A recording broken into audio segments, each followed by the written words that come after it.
Coucou tout le monde, je suis très contente de vous retrouver pour une vidéo qui va parler du premier trimestre de grossesse. J'étais pas sûre forcément de faire ce type de vidéo, mais voilà, j'ai annoncé il y a quelques temps que j'étais enceinte sur Instagram et un petit peu dans mes vidéos YouTube. Nombreuses ont voulu que je parle de ça et notamment aussi du syndrome des ovaires polykystiques. Voilà, on va en détailler un petit peu plus dans cette vidéo. C'est vraiment une vidéo blabla, alors c'est possible que je fasse des allers-retours, je vais essayer d'être le plus concise possible. L'idée c'est vraiment de vous expliquer un peu comment j'ai appris que j'étais enceinte, déjà aussi le processus, est-ce que voilà, j'avais cette envie de tomber enceinte. Alors je vais pas forcément être intime sur tous les détails forcément parce que c'est privé, mais je vais essayer d'être le plus intéressante pour vous, que mon expérience puisse peut-être servir à certaines d'entre vous, et aussi vous expliquer les premiers symptômes de ce premier trimestre. Donc là j'ai passé le premier trimestre, donc je suis dans mon 4e mois. Ça se passe très bien. En effet, ce 4e mois est plus agréable que le premier trimestre. De toute façon, ça aussi, je vous ferai peut-être une vidéo à chaque trimestre, du coup. Pour commencer, donc on avait envie clairement d'avoir un enfant. À la base, je n'avais pas prévu de me marier enceinte, donc je me marie en juillet. Je devais me marier en mai 2020. J'ai juste du coup pu faire un mariage civil à la mairie en août 2020.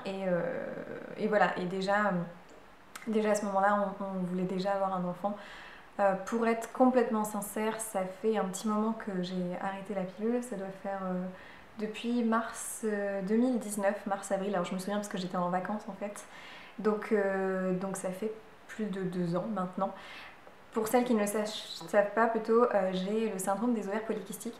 Donc en fait, c'est un peu particulier, si vous voulez, un dérèglement hormonal. Il y a à peu près 10% des femmes qui sont atteintes de ce syndrome, donc c'est assez régulier, ça se retrouve assez souvent. Les femmes ne sont pas forcément au courant qu'elles ont ce symptôme parce que, si vous voulez, les principaux symptômes sont avant tout d'avoir des cycles longs ou irréguliers. Moi j'avais des cycles, ça veut dire que j'avais mes règles parfois tous les 50-60 jours, donc je pouvais avoir 2-3 mois presque sans règles. Et encore, j'ai mes règles de temps en temps, et il y a des personnes qui du coup n'ont très peu de règles, peut-être 1 ou 2 fois par an ou quasiment pas quand elles ont ce syndrome-là. Donc c'est un dérèglement hormonal qui a comme principaux symptômes, ce que je vous disais, souvent un dérèglement des règles avec des cycles qui vont être irréguliers. Ça veut dire que vous n'ovulez pas en fait. Si vous n'avez pas vos règles, ça veut dire que vous n'ovulez pas naturellement tous les mois. Donc forcément, on est censé ovuler à peu près 12 fois par an, 1 fois par mois. Donc qui dit pas d'ovulation dit réduction des chances de tomber enceinte. Donc voilà, mais les personnes ne s'en rendent pas compte souvent parce que si vous prenez la pilule par exemple, que vous avez du coup un contraceptif hormonal, ça vous crée en fait des fausses règles et donc vous ne vous rendez pas compte que vous n'ovulez pas. Donc moi je prenais la pilule depuis à peu près mes 15-16 ans. Et alors c'était justement pour de l'acné parce qu'il y a des symptômes qui peuvent se voir sur ce syndrome qui sont physiques, de type on peut avoir des prises de poids excessives sans vraiment comprendre pourquoi, une irrégularité au niveau de son poids, des problèmes d'acné. Moi c'était vraiment ça, j'avais beaucoup d'acné quand j'étais adolescente, quand les hormones ont arrivé, etc. Donc on m'a mis sous pilule, la pilule Diane35 qui est une pilule qui régule l'acné et donc forcément qui est une pilule donc qui fait des cycles normaux, c'est-à-dire que je devais arrêter ma pilule en fin de mois et j'avais des règles qui se déclenchaient, mais c'était des fausses règles entre guillemets parce que je n'ovulais pas tous les mois et ça régulait mon acné. Et vous avez aussi d'autres symptômes plutôt de ce syndrome, comme par exemple une hyperpilosité, on peut avoir un petit peu de poils au niveau, un duvet au-dessus du cou des lèvres, enfin, voilà, une hyperpilosité à des endroits qui normalement se voient moins chez les femmes. Donc vraiment, c'est pas du tout un syndrome qui est très rigolo au niveau des effets physiques. Alors moi j'avais essentiellement l'acné, clairement, et j'ai essentiellement l'acné parce que j'ai toujours ce syndrome techniquement, même enceinte j'ai toujours de l'acné. Donc j'avais arrêté la pilule il y a 2 ans dans le but de rééquilibrer un petit peu mon corps et d'arrêter ces hormones. Donc j'ai arrêté la pilule et je me suis rendu compte à ce moment-là en fait que mes règles ne revenaient pas naturellement. Donc j'ai arrêté ma pilule en mars et j'ai dû avoir mes règles qui revenaient sont peut-être revenues en mai, juin, alors je ne saurais plus dire. Donc très très longue, mes règles n'étaient pas revenues, j'avais pas un cycle normal. Donc j'ai commencé à me poser des questions, je suis pas tout de suite allée voir une gynéco. Je suis allée voir une gynéco 1 an après, c'est-à-dire que j'ai pas eu mes règles du tout presque, j'ai dû avoir mes règles 2-3 fois avant d'aller voir ma gynéco. Et du coup le détail est tombé en fait, donc elle m'a bien diagnostiqué les ovaires polykystiques. Donc il ne suffit pas seulement d'avoir ce type de symptômes, des cycles irréguliers, d'avoir un effet physique style style acné, problématique de poids, ça ne suffit pas, hein. Il y a aussi un dosage sanguin qui est réalisé, donc moi elle m'a fait un dosage sanguin, et aussi elle a vu en fait une échographie, ce qu'on appelle des follicules immatures. Donc je ne vais pas rentrer dans le détail parce que je ne suis pas gynécologue et je ne veux pas dire de bêtises, et si vous savez mieux l'expliquer, n'hésitez pas à le dire en barre d'infos. Mais si vous voulez, j'avais beaucoup de follicules immatures qui étaient au niveau de mes ovaires, et c'est ça qui entraîne la mauvaise ovulation, c'est-à-dire que comme on a plein de follicules immatures qui grossissent, mais qui sont immatures, qui ne dépassent pas une certaine taille, et bien du coup ça ne permet pas de sortir une ovulation naturellement, parce que passer une certaine taille, du coup ça sort et ça crée une ovulation. Et donc c'est ça en fait, les ovaires polykystiques, on dit polykystiques mais c'est faux en fait, ce serait plutôt polyfolliculaire. C'est pas des kystes, c'est bien des follicules immatures qui empêchent l'ovulation naturelle. Voilà pour le petit cadre un peu scientifique. Si j'ai dit des bêtises, n'hésitez pas à modifier ça en commentaire, hein, bien sûr. Mais du coup, voilà, donc 1 an après avoir arrêté la pilule, j'ai appris donc que j'avais le syndrome des ovaires polykystiques. Évidemment, recrudescence d'acné. Toutes celles qui ont ce syndrome, qui arrêtent la pilule, savent à peu près que pendant 2 mois, 2-3 mois, on a une peau magnifique, ce qui est très étrange, je sais pas, la chute des hormones peut-être. Et alors après, par contre, recrudescence d'acné plus, donc j'avais des boutons vraiment partout, etc. Donc vraiment le truc pas facile. J'ai réussi à réguler mon acné avec du zinc pendant 1 an. 1 an, je prenais des compléments alimentaires de zinc. Je faisais très attention à mettre des produits sur ma peau qui étaient apaisants. Typiquement la brume Sérozinc de La Roche-Posay, du Cicalfate pour apaiser la peau, donc toujours à base de zinc et de cuivre, enfin des choses vraiment apaisantes, assainissantes, calmantes. J'ai fait très attention à ma peau. Donc ça, je vous mettrai une vidéo en barre d'infos ou dans la vidéo, je sais plus comment ça se met, qui parle justement des produits que j'ai utilisés pour réduire mon acné malgré ce syndrome des ovaires polykystiques. Donc ça m'a un petit peu aidée.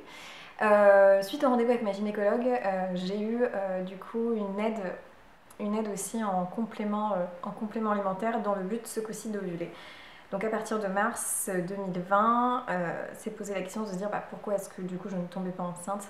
Ça faisait donc déjà 1 an, entre guillemets, c'était pas des essais vraiment bien programmés comme je vais vous expliquer après, mais voilà, on essayait quand même, et donc après 1 an, toujours pas de bébé en route.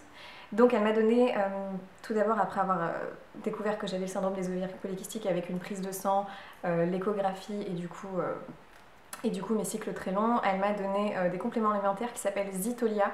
Alors vous pouvez les prendre en parapharmacie, mais je ne veux pas que vous fassiez de l'automédication. Clairement, tout le monde n'a pas ce syndrome. Il y a 10% des femmes, vous ne l'avez peut-être pas. Si vous avez des cycles irréguliers, ça peut être une autre raison. Donc vraiment, je ne suis pas du tout pour l'automédication.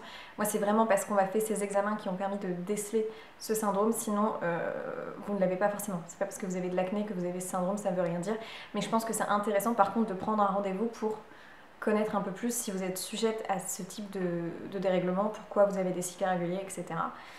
Donc j'ai pris des compléments alimentaires qui ont commencé à réguler un petit peu mes cycles. Donc j'ai recommencé à avoir des cycles un petit peu plus réguliers, hyper intéressant parce que du coup j'avais mes règles à peu près, alors je dirais pas tous les mois, mais tous les presque 35, des fois 40 jours, et au fur et à mesure ça a réduit vers les 30 jours. Donc je commençais à avoir un petit peu mes règles pour aider du coup à tomber enceinte. Ça c'est pas hyper naturel, mais je faisais des tests d'ovulation avec des bandelettes que j'avais achetées sur Amazon. C'est des bandelettes un peu comme des tests de grossesse, mais version juste ovulation. L'idée c'était de voir à quel moment je pouvais tomber enceinte. Donc c'est une petite test, enfin vous avez un paquet de 50 tests, ça coûte pas très cher, je crois que c'est une vingtaine d'euros ou un peu moins les 50 tests sur Amazon. C'est des petites bandelettes, et en gros quand vous avez 2 voyants et quand les 2 barres sont foncées, ça veut dire que vous ovulez.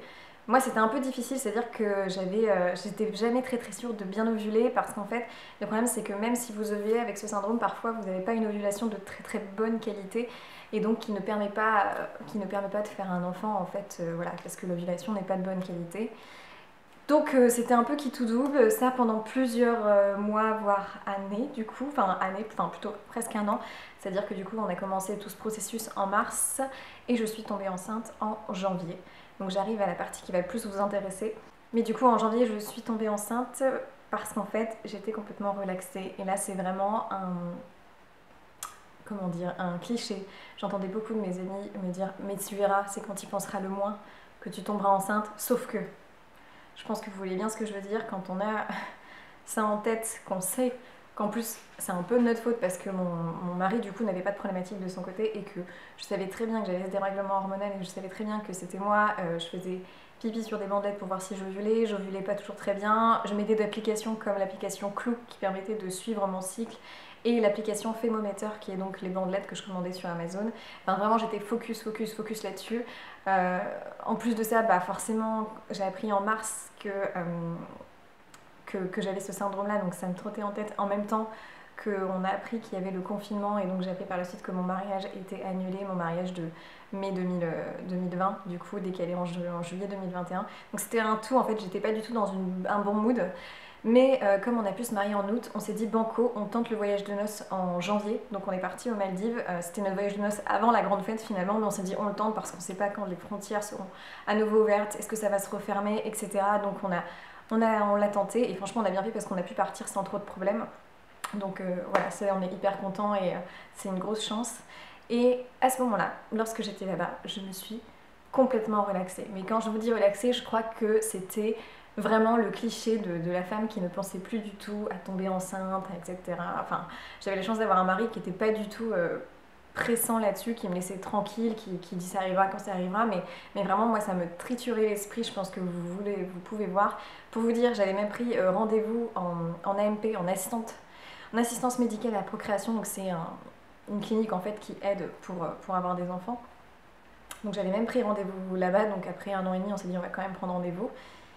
Enfin voilà, donc je devais avoir rendez-vous justement en février, début février, je devais avoir rendez-vous là-bas avec mon mari, on devait commencer à faire un traitement parce que du coup ils ont commencé à faire des examens en préalable et on devait commencer un traitement en février. Et pour faire ce traitement, il fallait que je fasse un examen.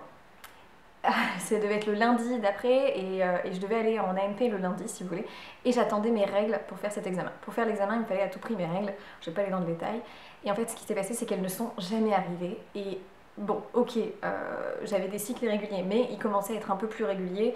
J'avais pris ce qu'on appelle de la progestérone, d'autres peuvent connaître du Dufaston, ce qui en fait va activer les règles, donc même si vous n'avez pas ovulé, ça vous active des fausses règles, donc ça ne permet pas l'ovulation. Attention, Dufaston et progestérone, on a tendance à dire ça fait une ovulation, mais pas du tout en fait. Ça va vous déclencher vos règles, que vous ayez une ovulation ou pas. C'est à partir du moment en fait où il n'y a pas de fécondation. Donc du coup le corps jaune va retomber et du coup cette progestérone ou ce Dufaston va créer les règles, entre guillemets, va faire avec cette hormone, faire tomber vos règles, mais que vous ayez ovulé ou non, ça le fait. Et j'avais pris de la progestérone, donc normalement je devais avoir mes règles, enfin voilà, je ne comprenais pas. Et en fait, le dimanche, donc la veille d'aller en rendez-vous en AMP, je me réveille dans la nuit à 5h du matin et je dis à mon mari, enfin en fait non, je le réveille pas, d'abord je vais aux toilettes. Je fais pipi sur un test d'ovulation, enfin pas un test d'ovulation, un test de grossesse parce que je me dis c'est quand même bizarre, ça fait un petit moment que j'attends mes règles, j'en avais tout pris besoin pour ce rendez-vous, c'est très bizarre. Et en fait, les tests de grossesse étaient positifs. J'en ai fait 3, c'était des petites bandelettes pareilles d'Amazon que j'avais achetées. Sauf que c'était acheté sur Amazon donc je me suis dit c'est peut-être pas hyper sûr, mais bon j'ai fait les 3 tests, les 3 étaient positifs. Donc je réveille mon mari à 5h du mat pour lui dire non mais attends, j'ai fait 3 tests sur des petites bandelettes comme ça là et ils sont tous les 3 positifs. Donc lui il me regarde avec un air très étonné, il me dit bah attends, on va aller voir s'il y a une pharmacie de garde et on va prendre des tests de grossesse. C'était un dimanche matin. Donc dimanche matin à 9h il est parti à la pharmacie de garde du coin acheter 2 tests de grossesse et verdict qu'ils étaient tous les 2 positifs. Voilà, et donc on a annulé le rendez-vous en AMP qui devait être le lendemain, le lundi. Et le lundi, je suis allée faire une prise de sang qui s'est bien révélée positive aussi. J'avais bien des bêta-HCG, donc j'étais bien enceinte. Voilà, donc c'était la jolie surprise. En fait, c'était au moment où on s'y attendait le moins. Clairement, j'y pensais plus. Je me dis de toute façon, j'ai mon rendez-vous pour qu'on soit aidé avec l'AMP, donc ça marchera comme ça. Je prendrai des hormones, je sais pas, mais j'avais complètement oublié l'idée de tomber enceinte et finalement, ça s'est fait naturellement au moment où j'étais, je pense, peut-être psychologiquement le plus prête et le plus positive dans ma tête. Donc voilà, c'est un vrai cliché, mais c'est ça. Et ensuite, on va passer à la partie qui va intéresser tous ceux qui n'ont pas ce problème de syndrome des ovaires polykystiques, la partie symptômes. Symptômes, donc ce premier trimestre a été finalement assez mitigé. Je pense qu'il y a pire que moi, clairement, au niveau symptômes, mais quand même, c'était bien handicapant. Un des premiers symptômes que j'ai eu, c'est évidemment les nausées. Alors au début les nausées étaient moyennes, j'arrivais à les gérer. Mais alors plus on arrivait vers le milieu-fin du premier trimestre, plus mes nausées étaient fortes et je dirais que j'avais 1 à 2 vomis par jour quand ça allait bien. Pas forcément extrêmement fatiguée, j'ai pas forcément vu que j'étais enceinte avant de faire ce test de grossesse parce que j'avais une fatigue qui était un peu élevée mais pas extrême. Comme je finissais le travail à 19h, ça me paraissait être à cause du travail mais je pensais pas que c'était à cause de ma grossesse. Donc oui, un peu fatiguée, un peu, vous savez, léthargique, j'avais envie de rien faire mais pas au point de vraiment vouloir tout le temps dormir, c'était assez gérable. Par contre oui, des bonnes nausées au milieu du deuxième mois, la bonne nausée qui me prenait bien au point de vomir. Et surtout, j'ai eu une sciatique de l'enfer. Je me suis réveillée un matin complètement bloquée au niveau du fessier droit et du bas du dos droit. Mais quand je vous dis bloquée, je ne pouvais plus marcher. C'est mon mari qui m'habillait, qui m'amenait des trucs à manger, enfin parce que vraiment complètement bloquée. J'ai dû avoir 1 semaine d'arrêt pour le travail parce qu'il faut savoir que je fais beaucoup de routes. J'ai un travail où je travaille de Saint-Maclou jusqu'à Bordeaux. Donc à minima, j'ai au moins 2 heures de route par jour de travail quand je ne suis pas en télétravail. Donc autant vous dire que quand on ne peut pas utiliser ses jambes à cause de la sciatique, on est bloqué, c'est pas possible de conduire. Donc 1 semaine bloquée parce que je ne pouvais même plus m'asseoir, c'est-à-dire qu'il fallait que je reste allongée tellement ça me lançait, ça me faisait mal. Ce qui était assez bizarre parce que la sciatique arrive souvent aux femmes enceintes, mais plutôt quand elles ont un bon bidon parce qu'en général, c'est là où ça commence à tirer sur le corps. Mais non, moi, ça devait être hormonal. Ça a commencé à me délier. J'avais déjà donc la modification des hormones qui arrivait. Et en même temps, je faisais beaucoup de routes. Donc je pense que mon corps a pris une mauvaise posture, mais complètement bloqué. Donc j'ai eu de la kiné pendant quelques séances que je viens de terminer. D'ailleurs, je fais un coucou à ma kiné qui a été adorable, qui d'ailleurs regarde mes vidéos. Et donc c'était une très jolie découverte. Donc voilà. Donc j'ai fait un peu de kiné, j'ai pas eu évidemment d'anti-inflammatoire n'ayant pas le droit enceinte, mais je prenais pas vraiment de médicaments, c'était juste rester allongée et attendre. Et je me suis acheté, vous savez, le fameux Swiss Ball, la grosse boule de femme enceinte, pour faire des étirements. J'en fais encore, des petits exercices étirements, j'en fais encore de temps en temps parce que des fois j'ai peur de me rebloquer la hanche. Et ça c'est vraiment handicapant dans la vie de tous les jours. Donc voilà pour je dirais, les symptômes les plus forts. J'ai pas eu vraiment d'autres symptômes à proprement parler. Là, on a commencé à sentir le bébé bouger, mais ça, je vous en parlerai dans la prochaine vidéo. Et puis, on a eu la chance en fait d'avoir une gynéco qui fait plusieurs échographies. Donc, une échographie de datation à 2 mois à peu près de grossesse et l'échographie du premier trimestre, évidemment. Puis, elle en fait une tous les mois en fait. Et à l'échographie de datation, elle a vu que tout allait bien, on a entendu son petit cœur, etc. Mais elle a déjà vu en fait le sexe du bébé qu'elle nous a redonné au premier trimestre et qu'elle a confirmé là à l'écho des 4 mois. Donc on sait le sexe de notre bébé, on est hyper content du sexe. Donc voilà, enfin, moi j'avais pas de préférence, je sais pas s'il y a des gens qui ont forcément une préférence. Peut-être les gars, j'ai l'impression que les gars ont toujours envie d'un gars ou ce côté très passation, vous savez, de nom, etc. Mais moi j'avais pas forcément de préférence, donc on est très contents tous les deux. Et voilà, et donc on a même déjà une idée du prénom, enfin voilà, clairement on est sur un petit nuage. Donc ce premier trimestre, à part les grosses bonnes nausées, un peu de fatigue et surtout une sciatique qui a duré à peu près 1 semaine, j'ai réussi à m'en débarrasser à la fin de la semaine, ça me commençait à faire un peu moins mal, j'ai pas eu de gros symptômes.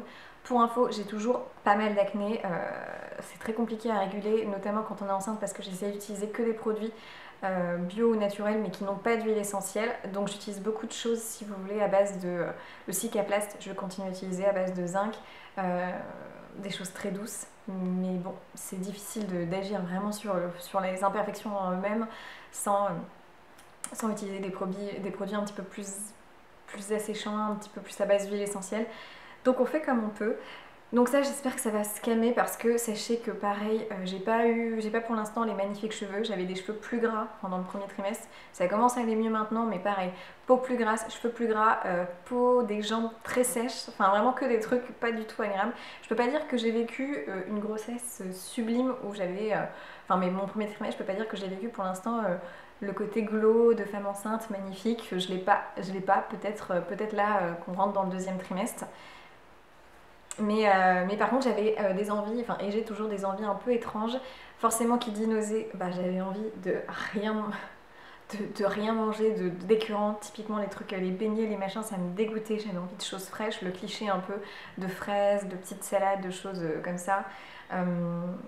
J'ai bu beaucoup de coca, c'est pas très bien, mais du coca sans sucre parce que c'est la seule chose qui me calmait mes hauts de cœur et mes nausées. C'est compliqué, surtout quand on fait de la route, typiquement. On a la voiture avec les vibrations, c'est compliqué de se concentrer, donc avec le travail, pas toujours facile. Du coup, le coca me faisait extrêmement de bien, ça apaisait, souvent je le brassais pour qu'il n'y ait plus de bulles, ça c'était un vrai bonheur. Je me suis mis à aimer le jus d'orange, alors que je suis quelqu'un qui n'aime pas du tout le jus d'orange en général le matin, ça me donnait pas du tout envie. Là, j'avais envie de boire du jus d'orange, surtout le premier mois là. J'avais une envie de jus d'orange, c'était incompréhensible. Clairement, il y a des choses comme ça. Évidemment, je ne suis pas immunisée contre la toxoplasmose, donc j'ai une prise de sang à faire tous les mois. Je fais attention à bien cuire mes aliments, bien laver les fruits et légumes, manger du fromage qui est pasteurisé ou ne pas en manger. Mon Dieu, ça va paraître bizarre, mais ce qui me manque le plus, et pourtant je ne suis pas une grande buveuse d'alcool, mais j'aime bien de temps en temps à un restaurant ou à un repas en famille boire un bon verre de vin rouge. Et ça, le vin rouge, ça me manque tellement. Évidemment, je ne bois pas d'alcool enceinte, hein.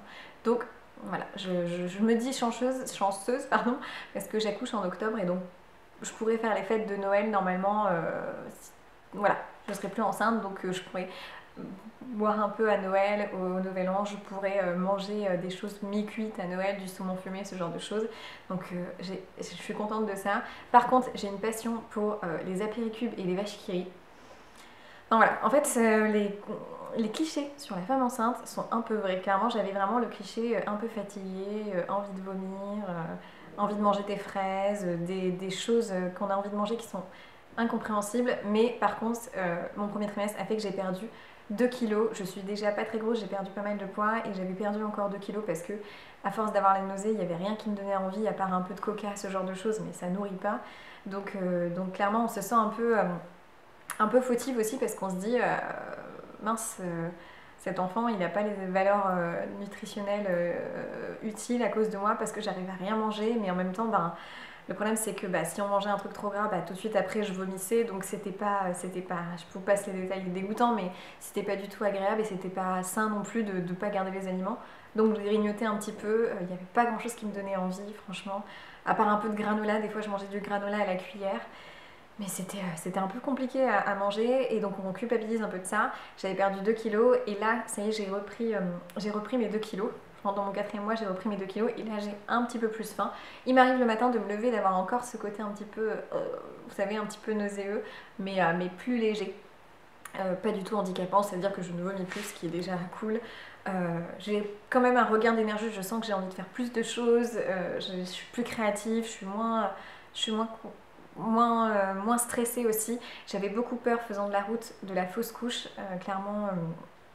Concrètement, pendant le premier trimestre, on sait que c'est un trimestre qui est un petit peu compliqué, on ne l'annonce pas aux personnes parce que du coup on a peur de la fausse couche, parce que le bébé serait pas assez bien accroché. J'ai eu beaucoup peur de ça, vu qu'on a eu un petit peu de mal à avoir un enfant, forcément j'avais peur de le perdre. Et du coup, notamment en faisant de la route, j'avais peur, vous savez, que quelqu'un me percute derrière, de l'accident de voiture, donc j'étais hyper anxieuse de ça. Je faisais très attention à tout le temps bien garder mes distances, et notamment derrière aussi, j'avais toujours un regard derrière 10 fois plus que d'habitude, 10 fois plus attentive. Pareil, je faisais attention à me tenir dans les escaliers, donc un petit peu focus là-dessus. Là, je me relaxe de tout ça, parce que tout va bien. On a fait le test, on a fait différents tests qui montrent que tout va bien, donc on a entendu son cœur, on a vu l'écho, la trisomie, enfin voilà, tout va bien pour ce bébé, pour l'instant rien d'alarmant.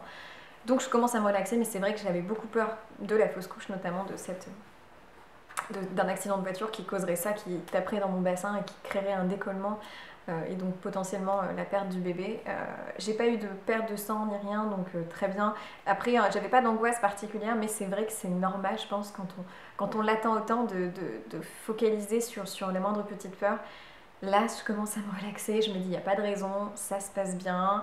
En plus, on sent bouger le bébé, donc ça rassure aussi de se dire, bon tout va bien. S'il bouge, c'est qu'il est en pleine santé.